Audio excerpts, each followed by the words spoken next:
بسم اللہ الرحمن الرحیم نحمدہ ونصلی علی رسولہ الکریم اما بعد. معزز ناظرین گرامی، السلام علیکم ورحمۃ اللہ وبرکاتہ. ایک طویل وقفے اور لمبی خاموشی کے بعد ایک مرتبہ پھر ہم آپ کے روبرو ہیں، اور آج جو ہم آپ کے سامنے آئے ہیں اس کا ایک پس منظر ہے. ہوا یوں کہ کل ایک صاحب نے پوچھا کہ یہ سفر کا مہینہ چل رہا ہے اور اس سفر کے مہینے کے بارے میں کچھ ایسی روایت ہے کیا، کچھ نحوست وحوست کی کوئی ایسی بات ہے؟ تو جب ہم نے سنا تو عجیب سا لگا کہ یہ تو زمانے جاہلیت کی بات تھی، حضور اکرم صلی اللہ علیہ وسلم کی بعثت سے پہلے کی بات تھی، جب عرب میں باطل اعتقادات تھے، باطل عقیدے تھے، فاسد خیالات اور نظریات تھے، جس کو ختم کرنے کے لیے حضور اکرم صلی اللہ علیہ وسلم کی بعثت ہوئی. اور حضور اکرم صلی اللہ علیہ وسلم نے بہت ساری روایتیں ہیں جن میں ان کا تذکرہ ہے. آپ صلی اللہ علیہ وسلم نے کوشش کیا اور ان سب باتوں کو ختم کیا. تو یہ سب باتیں آج بھی ہمارے ہندوستان میں ہیں، بلکہ جو پورا ہمارا بر صغیر ہے، ہندوستان، پاکستان، بنگلہ دیش، سری لنکا اور افغانستان وغیرہ، تو ہمارے علاقے میں، ہمارے ملک میں خاص طور پہ جو پڑھا لکھا اور مثقف طبقہ ہے ہمارے سماج میں، ہمارے معاشرے میں، اس کے اندر اس طرح کی باتیں اور اب بھی پائی جاتی ہیں. یہ ہمارے وہم و گمان میں نہیں تھا، لیکن بہرحال کل کی باتوں سے ایسا معلوم ہوا کہ کچھ نہ کچھ اثر ہے. دیکھیے، ایک روایت ہے، کسی نے ایک روایت کو بنایا، اس کا ایک ڈھانچہ تیار کیا، اس کو سنوارا، جملے کی سیٹنگ کی اور حضور اکرم صلی اللہ علیہ وسلم کی طرف منسوب کر دیا کہ یہ آپ صلی اللہ علیہ وسلم کا کلام ہے. روایت کیا ہے؟ روایت ہے من بشرنی بخروج سفر بشرتہ بالجنہ،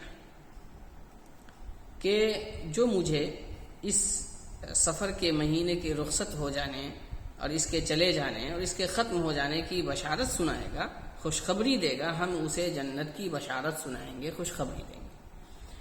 ظاہر ہے یہ تو ظاہراً بڑی اچھی روایت ہے، جنت کی بشارت مل رہی ہے. اب مسلمانوں نے، جس کے اندر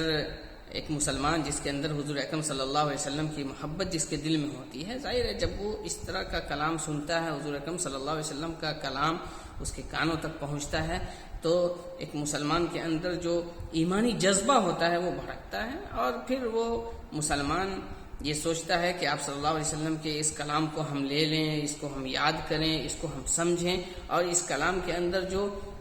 باتیں کہی گئی ہیں ان باتوں پہ ہم عمل کریں. چنانچہ یہی بالکل ایسا ہی اس روایت کے ساتھ ہوا. یہ روایت حضور صلی اللہ علیہ وسلم کا کلام نہیں تھا، یہ کوئی حدیث نہیں تھی، بلکہ کچھ لوگوں نے اسے تیار کیا اور لوگوں میں پھیلا دیا کہ یہ حضور اکرم صلی اللہ علیہ وسلم کا کلام ہے. لوگوں نے اچھا سمجھ کر کے اس کلام کو لے لیا. ایک طرف جنت کی خوشخبری تھی، دوسری طرف یہ اس سفر کا جو یہ مہینہ ہے، اس مہینے کی نحوست کے بارے میں اس روایت میں بتلایا گیا. تو اب لوگوں نے اس مہینے کو منحوس سمجھنا شروع کر دیا. اب جو شادی بیاہ کی جو چیزیں ہوتی تھیں، جو خوشی کے شادیانے بجائے جاتے تھے،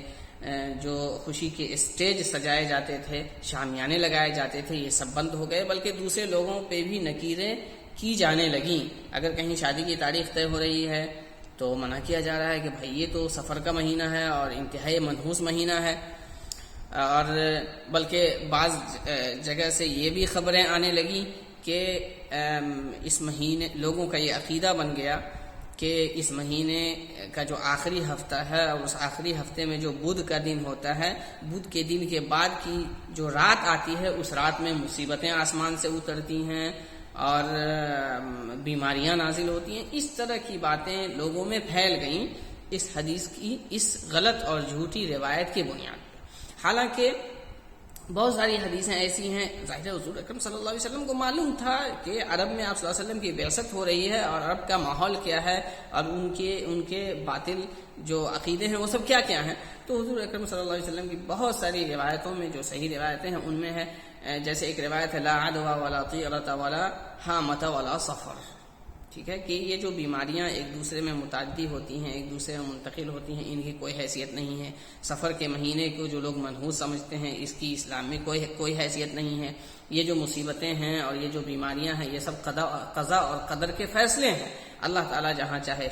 خیر ڈال دے اور جہاں چاہے وہاں سے خیر اٹھا لے۔ یہ ساری چیزیں اللہ تعالیٰ کی طرف سے ہوتی ہیں۔ کسی بھی مہینے کی کوئی مذمت نہیں ہے، کسی بھی مہینے کی کوئی نحوست نہیں ہے۔ خاص طور پہ سفر کا نام لے کر کے حضور اکرم صلی اللہ علیہ وسلم نے لوگوں کو، مسلمانوں کو متنبہ کیا اور کہا کہ یہ سب جو غلط اور باطل عقیدے پھیلے ہوئے ہیں، ان سب عقیدوں کو بند کرنا چاہیے۔ ایسا اسلام میں ان سب چیزوں کی کوئی گنجائش نہیں ہے۔ تو یہ مسلمانوں میں پھیلا ایک غلط جو عقیدہ تھا، رواج پا گیا۔ ضرورت اس بات کی ہے کہ اس طرح کے جو غلط عقیدے ہیں، ان غلط عقیدوں سے اپنے دل اور دماغ کو اور فکر کو اور خیالات کو صاف کیا جائے، اور جو خوشی کی چیزیں ہیں، جو شادیانے بجتے ہیں، جو بھی چیزیں ہیں وہ بالکل ویسے ہی کی جانی چاہیے جیسے دیگر مہینوں میں کیے جاتے ہیں۔ یہ جو اسلام کے 12 مہینے ہیں، جو ہجری، عربی اور اسلامی 12 مہینے ہیں، ظاہر ہے بالعموم ان 12 مہینوں کا تذکرہ قرآن کریم میں، اور ان میں جو 4 مہینے ہیں، محرم کا مہینہ ہے، ذی القعدہ کا اور ذی الحجہ کا اور رجب کا، یہ جو 4 مہینے ہیں بالخصوص ان 4 مہینوں کا تذکرہ حدیث پاک میں موجود ہے۔ رہی بات باقی مہینوں کی، اور ان باقی مہینوں میں سفر کا بھی مہینہ ہے، تو کہیں اس کا کوئی تذکرہ نہیں ملتا ہے، نہ قرآن کریم میں ہے نہ حدیث پاک میں ہے، بلکہ سفر کے مہینے کا تذکرہ ہے کئی حدیثوں میں، اور حضور اکرم صلی اللہ علیہ وسلم نے خاص طور پہ اس کا ذکر کیا اور یہ فرمایا کہ جو غلط رسم رواج بلکہ غلط عقیدہ جو لوگوں کے دلوں میں بیٹھ گیا ہے اس مہینے کی نحوست کے سلسلے میں، یہ سب باتیں غلط ہیں اور اسلام میں ان باتوں کی کوئی گنجائش نہیں ہے۔ اللہ تعالیٰ سے دعا ہے کہ اللہ تعالیٰ ہمارے عقیدوں کو درست کر دے اور ہمیں